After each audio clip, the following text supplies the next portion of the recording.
Task number 2, purpose and components, is part of the SOC Fundamentals room inside Cybersecurity 101 learning path on Try Hack Me.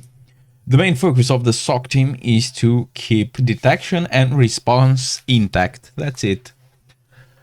Continuous monitoring is required to detect and respond to any security incident, right? The Security Operations Center basically does more than this, because the Security Operations Center actually offers all the, let's say, cybersecurity services that a company can access.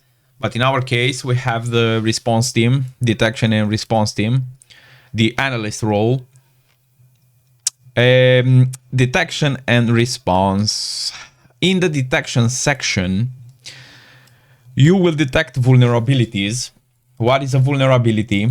Is a weakness that an attacker can exploit to carry out things beyond their permission level. A vulnerability might be discovered in any device, software, operating system, and programs, because they are also written by people, such as a server or a computer. For instance, the SOC might discover a set of Microsoft Windows computers that must be patched against a specific published vulnerability. Strictly speaking, vulnerabilities are not necessarily the SOC responsibility. However, unfixed vulnerabilities affect the security level of the entire company. Detect unauthorized activity. Consider the case where an attacker discovered the username and password of one of the employees and used them to log into the company system.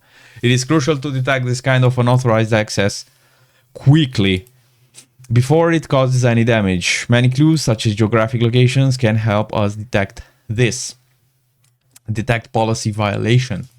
A security policy is a set of rules and procedures created to help protect the company against security threats and ensure compliance. What is a considerable violation would vary from company to company. Examples include downloading pirated media files and sending confidential company files insecurely.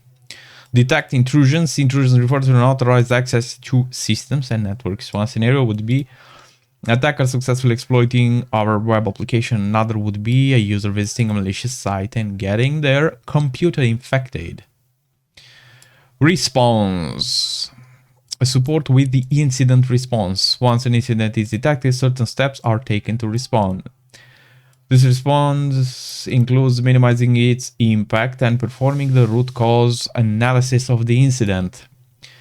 All these things can be done by a different person that occupies the role of security analyst, because the discovery can be done by a SOC 1 level 1 analyst, and then the in-depth analysis can be done by a level 2.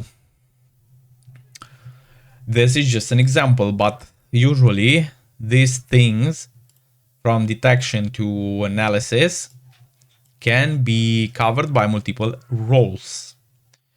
The SOC team also helps the incident response team carry out these steps. There are 3 pillars of a SOC. With all these pillars, a SOC team becomes mature and efficiently detects and responds to different incidents. These pillars are people, process, and technology. You can see them written over here. People, process, and technology coexist in a SOC environment. A team of professional individuals working on state-of-the-art security tools in the presence of proper processes is what makes a mature SOC environment. In the upcoming tasks, we will discuss each of these pillars individually. We can see them: people, process, and technology. Then we have the practical one. Answer the questions below. The SOC team discovers an authorized user is trying to log in to an account. Which capability of SOC is this? Detezione. Detect vulnerabilities, unauthorized activities, policy violation, and detect intrusions. Detection. What are the 3 pillars of SOC? People, process, and technology. Technology.